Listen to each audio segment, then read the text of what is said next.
I saw we had a chance to play in the Rose Bowl, obviously I wanted to play in the playoff, but when I saw we didn't get in, I saw the Rose Bowl as an opportunity to live out another childhood dream. I remember watching some of those great teams, especially when Reggie Bush and guys like that were playing in these games. I'm like, watching as a little kid, like Rose Bowl is the granddaddy of them all. You have the playoff now, but if you have that next best bowl to go to, I feel like this is the one. And to end my career out in Pasadena, hopefully with a W, can ask for anything more. Terry, if you look at you guys statistically this year with your offense, second in the country in total offense, your defense, maybe setting a school record for most yards given up and points, y'all look almost like a Big 12 team. You know what I mean, from afar. I mean, how would you explain the dynamic of this team this year and being able to go 12-1, win a Big Ten championship despite those defensive numbers? Well, I feel like it's a testament to just our whole body of work. You know, there's been some games I can remember. Michigan State, we struggled offensively.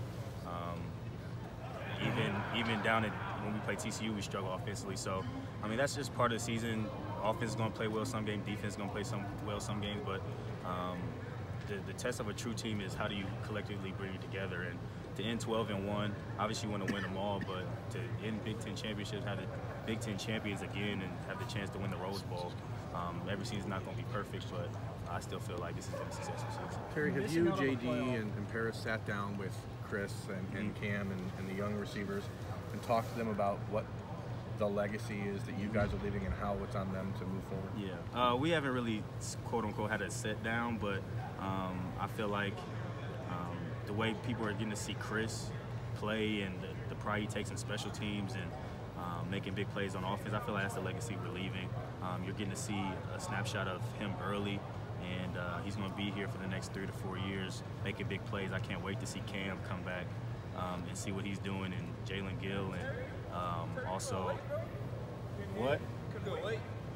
I didn't know we was doing it together. Blue Smith is coming on too, so I feel like our legacy is being left in good hands. What do you guys think? They know that Zone 6 is still got to be the best unit on the team. Have you guys talked to the young guys about taking over for you after January? Yeah, I feel like we always joke about it with them, so they know what it is, and I think it's good for a guy like Chris to be in and getting that experience right now, so he can kind of shed light on the younger guys as well. Have you seen the light come on a little bit for Jalen and Blue in the last few weeks? Yeah, they're coming around, they're getting it. Did the red guy win the Heisman? Nope. Terry, last question for Terry. Urban said that he met with you in Paris the night before he announced his retirement. Just what was that meeting like? What did he say to you guys? Kind of what was the mood in the room like?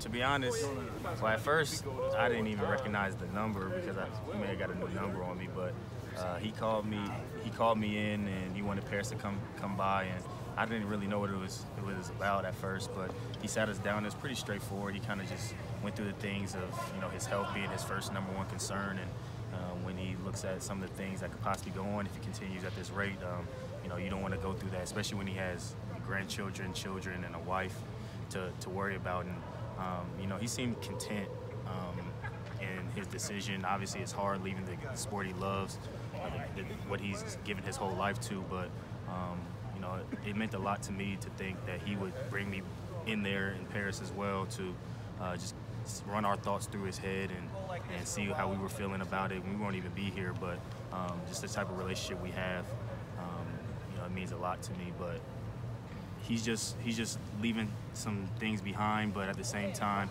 I feel like he's ready for the next step in his life. You know, he really trusts Coach Day. We trust Coach Day, and you know, I can't think of a better guy to take over for him.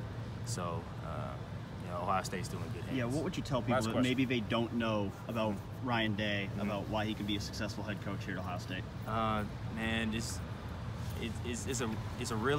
a kind of a tough question, but at the same time, just those first 3 games what we got to see, and even through camp, like we were going through so much in this Woody, but it didn't feel like we were going through a lot because he just kept the train going. He didn't try to take over Coach Meyer's role as just being, I mean, obviously he was the head coach, but he didn't try to replace Coach Meyer. He was just being himself, really personable, but at the same time, guys had respect for him because our practice were crisp, they were fast, they were up-tempo, and we got off the field.